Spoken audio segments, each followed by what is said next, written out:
সোহাগের মার রান্নাঘরে সকলকেই স্বাগত। আমার আজকের রেসিপি এগ রোল। তাহলে চলুন দেখে নেওয়া যাক আমার এই রেসিপিটি। এগ রোল তৈরি করার জন্য আমি নিয়েছিলাম 2 কাপ ময়দা। ময়দাটিকে আমি সাদা তেল দিয়ে ভালো করে ময়ম করে নেব। সাদা তেল দেওয়ার পর আমি দিয়ে দেব 1 চামচ নুন। এরপর আমি হাত দিয়ে ভালো করে নুন আর তেলটিকে ময়দার সঙ্গে মিশিয়ে নেব। এরপর অল্প অল্প করে জল দিয়ে আমি ময়দাটিকে ভালো করে মেখে নেব। তবে বলে রাখি, ময়দা মাখার সময় আপনারাও অল্প অল্প করে জল দিয়ে মেখে নেবেন, কারণ ময়দাতে বেশি পরিমাণ জল ঢেলে দিলে তাতে অনেক সময় দেখা যায় ময়দাটা নরম হয়ে যায়। ময়দাটা আমার ভালো করে মাখা হয়ে গেছে। দেখুন, এখানে ভালো একটি ময়দার ডো তৈরি হয়ে গেছে। ময়দা দিয়ে ডো তৈরি করা হয়ে গেলে ওই ডোয়ের ওপরে আমি দিয়ে দেব খানিকটা সাদা তেল। আমি এখানে 1 চা চামচ সাদা তেল ব্যবহার করেছিলাম, তবে আপনারাও 1 চা চামচ সাদা তেলই ব্যবহার করবেন। এই সাদা তেলটা ব্যবহার করলে ময়দাটি শক্ত হয়ে যায় না। এরপর একটি পাত্র দিয়ে আমি ময়দাটিকে ঢেকে রাখবো। ঠিক 5 মিনিট পর্যন্ত আমি ঢেকে রাখবো। এরপর ময়দার ডো থেকে আমি 2টি লেচি কেটে নেব। লেচি কাটা হয়ে গেলে আমি ওই লেচি দিয়ে একটি করে রুটি তৈরি করে নেব। এই রুটিটি তৈরি করার সময় মনে রাখবেন রুটিটা যেন পাতলা হয়। এই রেসিপিটি বাচ্চাদের ভীষণ পছন্দের। আপনারা টিফিন বক্সেও বাচ্চাদেরকে স্কুলে দিতে পারেন। আবার সন্ধেবেলায় অতিথির আগমন ঘটলেও আপনারা খুব চটজলদি এই রেসিপিটি তৈরি করে নিতে পারবেন। আমি এখানে একটি রুটি সেকার তাওয়া ব্যবহার করেছিলাম। আপনারা চাইলে ফ্রাইং প্যানও ব্যবহার করতে পারেন। রুটিগুলোকে আমি তাওয়ার মধ্যে দিয়ে 2 থেকে 3 মিনিট ভেজে নেব।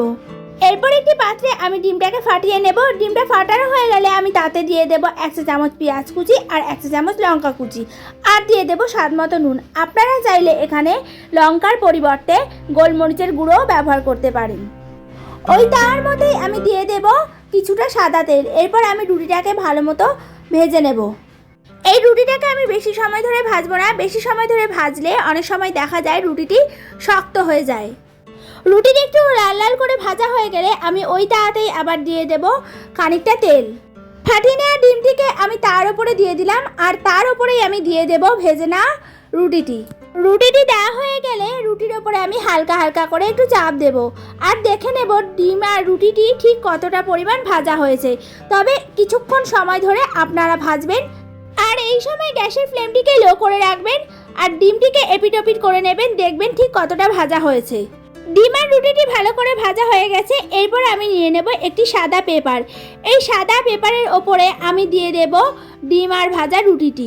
দিয়ে দেব কিছুটা পরিমাণে কেটে নেওয়া শসা। শসাগুলোকে আমি চৌকো চৌকো করে কেটেছিলাম। আপনারা চাইলে আপনাদের ইচ্ছে মতো শেপ দিতে পারেন। এরপর দিয়ে দেব কিছুটা পরিমাণ পেঁয়াজ কুচি। পেঁয়াজগুলোকেও আমি এরকম চৌকো চৌকো করেই কেটেছি। আর দিয়ে দেব স্বাদ মতো নুন।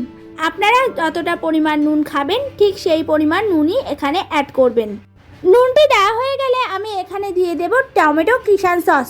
আপনারা চাইলে এখানে টমেটো কেচাপও ব্যবহার করতে পারেন। তবে বলে রাখি, আমি এখানে ঝালের ব্যবহার করিনি, কারণ এটি আমার ঘরের বাচ্চাই খাবে। আর আপনারা চাইলে এখানে ঝাল ব্যবহার করতে পারেন।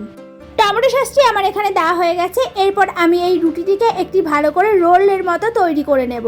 প্রথমে আমি এই রুটিটিকেই রোল হিসেবে তৈরি করে নেব। তারপর রোলটিকে কাগজের মধ্যে আমি ভালো করে মুড়িয়ে নেব। আপনারা দেখতেই পাচ্ছেন আমি ভালো করে এই রোলটিকে সার্ভ করে নিয়েছি। এই রোলটি আমি খুব অল্প পরিমাণ উপকরণ দিয়েই তৈরি করে নিতে চেয়েছি। আপনারা চাইলে এর সঙ্গে আরও অনেক কিছু অ্যাড করতে পারেন। রেসিপিটি আমার রেডি হয়ে গেছে। রেসিপিগুলো কেমন লাগছে অবশ্যই আমাকে কমেন্টে জানাবেন। রোলটি মোড়ানো হয়ে গেছে। রোলটি মোড়ানো হয়ে গেলে এরপর আমি পেছন দিক থেকেও ভালো করে মুড়িয়ে রোলটির ভেতরে আমি এইভাবে কাগজটিকে ঢুকিয়ে দেব। আপনারাও এইভাবেই করবেন, নাহলে ভেতরে যে শসা, টমেটো, পেঁয়াজ কুচি আছে এগুলো সব বেরিয়ে আসতে পারে।